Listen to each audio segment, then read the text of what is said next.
Johnny Carson was in the middle of his Tonight Show monologue when the phone rang live on television. It was his 78-year-old mother calling from Nebraska, and she had something to tell him that would break his heart and America's heart at the same time. It was Tuesday, December 15th, 1982. The Tonight Show was running like clockwork with Johnny Carson delivering his opening monologue about President Reagan's economic policies and the upcoming holiday season. The studio audience of 300 was laughing at all the right moments, and 25 million viewers across America were settling in for another night of entertainment with their favorite late-night host. Johnny was halfway through a joke about Christmas shopping when something unprecedented happened. The red phone on his desk, the prop that had been part of the Tonight Show set for over a decade, but had never actually rung during a live broadcast, suddenly started ringing with shrill, insistent tone that cut through Johnny's perfectly timed punchline. The audience fell silent.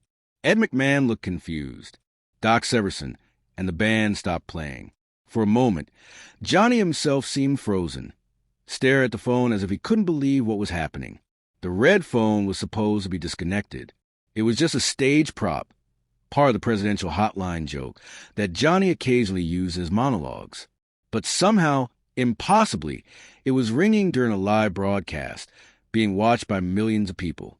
Johnny looked at Fred DeCordova, the show's director, who was frantically gesturing from behind the cameras. Fred was just as confused as everyone else. This wasn't planned, wasn't scripted, and definitely wasn't supposed to happen during a live television show. The phone kept ringing. Finally, Johnny made a decision that would create one of the most memorable moments in television history. He reached over and picked up the phone. "Hello," Johnny said, his famous composure intact despite the bizarre situation. "This is the Tonight Show." "Johnny," came a familiar voice through the phone speaker, audible to the entire studio audience and every viewer watching at home. "Johnny, is that really you?" Johnny's face went through a series of emotions.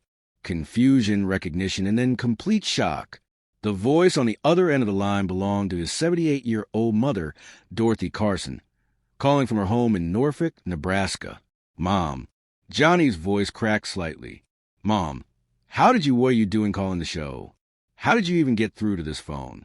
Dorothy Carson's laugh came through the speakers, warm and familiar. "Well, Johnny, I called NBC and told them it was an emergency, and they put me through to some phone that they said would reach you directly.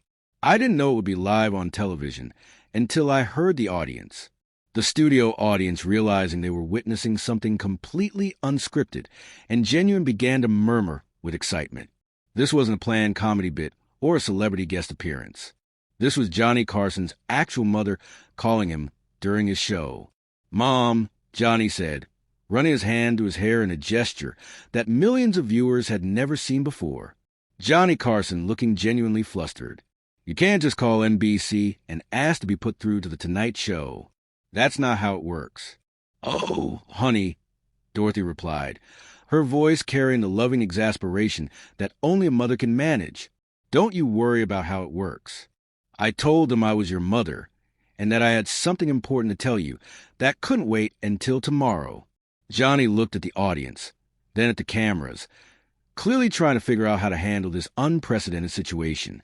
He could have hung up, could have explained it away as a technical glitch, could have gone to commercial. Instead, he made a choice that revealed something about his character that the American public had never seen before. "Okay, Mom," Johnny said, settling back in his chair with a smile that was different from his usual performer smile. This one was real, unguarded, and filled with genuine affection. "Since you got 25 million people listening, what did you want to tell me?" What followed was a conversation that no one in the studio or watching at home would ever forget. Dorothy Carson, completely unfazed by the fact that she was now talking to her son in front of a national television audience, began speaking with the directness and honesty that only a parent can manage. "Well, Johnny, I wanted to tell you that your father and I watched the show last week where you talked about your childhood in Nebraska, and I want you to know how proud we are of you." The studio audience, expecting this to be the setup for a joke or a scripted bit, gradually realized that this was something much more real and meaningful. "Mom, you tell me that all the time," Johnny replied. But there was something in his voice that suggested this conversation was different from their usual phone calls. I know I do, sweetheart, Dorothy continued. But I wanted to tell you on television because I wanted everyone to know what kind of son you are. Not Johnny Carson the entertainer, but Johnny Carson the person. Johnny's famous composure began to crack slightly. Mom, I don't think America needs to hear about my personal life. Well, I think they do, Dorothy said with a firmness that mothers everywhere would recognize. Because you make people laugh every night, but you never tell them about all the good things you do when the cameras aren't rolling. What Dorothy Carson said next surprised everyone, including Johnny himself. She began talking about things that Johnny had kept private for years. His anonymous donations to children's hospitals, his quiet support of struggling comedians, his visits to veterans' facilities that he had specifically requested be kept out of the press.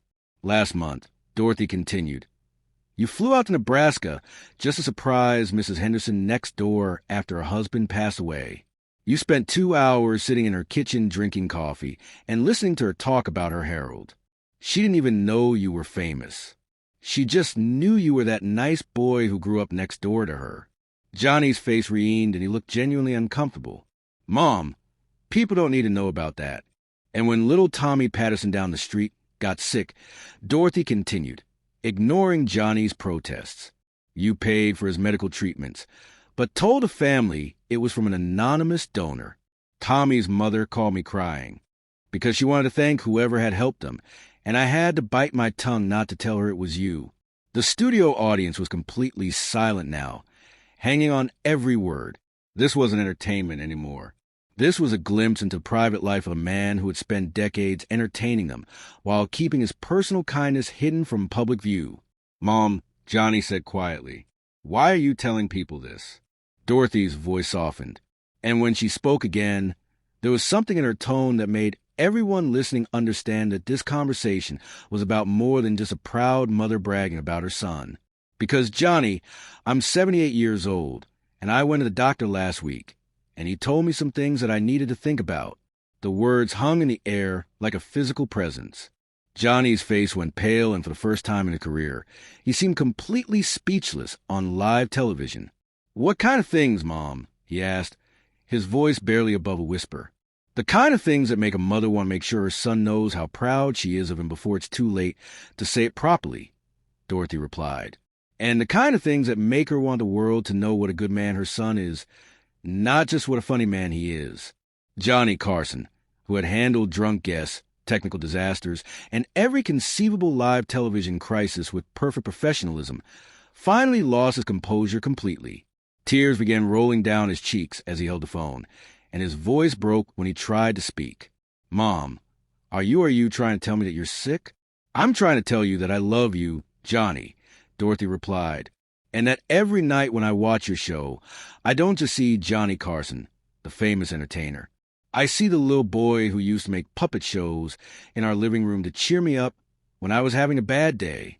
The studio audience was crying. Now, Ed Muckman was wiping his eyes. Camera operators were struggling to keep their equipment steady. In homes across America, 25 million people were watching one of the most genuine moments ever broadcast on television. I love you too, Mom, Johnny managed to say through his tears. And I'm going to come see you this weekend. Okay? We're going to sit in the kitchen and drink coffee and talk about everything. I like that very much, sweetheart, Dorothy replied. But right now, I think you have a show to finish. These nice people came to see you be funny, not to watch you cry over your mother. Somehow, Johnny Carson managed to pull himself together enough to continue the show. He wiped his eyes, took a deep breath, and addressed the audience directly. Ladies and gentlemen, he said, his voice still thick with emotion, I want to apologize for that interruption. But as you just heard, my mother had something important to tell me, and apparently she decided that 25 million people needed to hear it, too. The audience erupted in applause. Not the usual enthusiastic response to a comedy bit, but the kind of respectful, emotional applause that people give when they've witnessed something genuinely meaningful. I also want to say, Johnny continued, that if any of you have mothers who are still alive, call them tomorrow. Don't wait for them to call you on live television to tell them you love them. The episode became legendary. Immediately, NBC was flooded with calls from viewers who wanted to express their support for Johnny and their hope that his mother would be okay. Letters poured in from people sharing their own stories about their relationships with their parents. But the most important call Johnny received was from his mother the next morning. Johnny Dorothy said when he called her, "I hope you weren't upset about last night. I didn't mean to embarrass you on television." "Mom," Johnny replied, "that was the most important conversation I've ever had on The Tonight Show. I just wish we hadn't had to have it, because you're sick." Well, Dorothy said with characteristic practicality, we all get sick eventually. The important thing is that I got to tell you what I needed to tell you, while I could still say it clearly. Dorothy Carson lived for another 2 years after that phone call, and Johnny made good on his promise to visit her regularly. Every time he went to Nebraska, he would make sure to stop by Mrs. Henderson's house and all the other neighbors his mother had mentioned, continuing the quiet kindness that Dorothy had revealed to America that night. When Dorothy Carson passed away in 1984, Johnny took 2 weeks off from The Tonight Show, the first unscheduled break he had taken in over a decade. When he returned, he dedicated the entire opening monologue to his mother, ending with a simple statement that brought many viewers to tears. "She taught me that making people laugh is a gift, but making people feel loved is a responsibility." The red phone that Dorothy had somehow connected to during that live broadcast was never used as a prop again. Johnny had it disconnected from the set and moved to his dressing room, where he kept it as a reminder of the night. His mother reminded him and America what really mattered.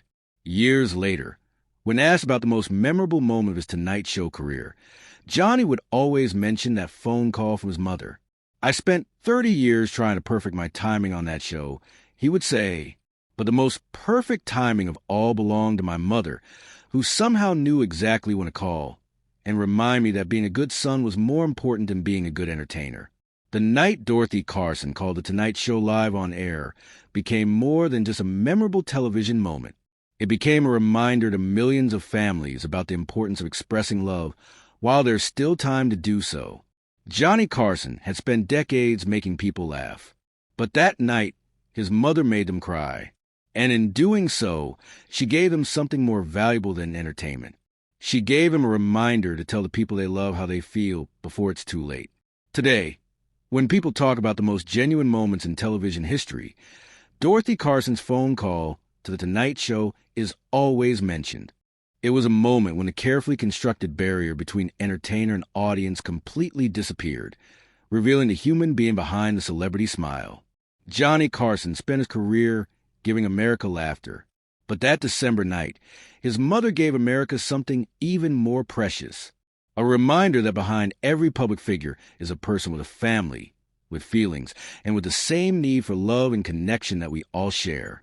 The phone call lasted less than 10 minutes, but its impact lasted a lifetime. It proved that sometimes the most powerful television happens not when everything goes according to script, but when real life interrupts a performance and reminds us all what really matters. If this incredible story of a mother's love and the power of speaking from the heart move you, make sure to subscribe for more amazing true stories about the moments when real life created television magic. Share this video with someone you love and haven't told lately, and let us know in the comments about the most important phone call you've ever received.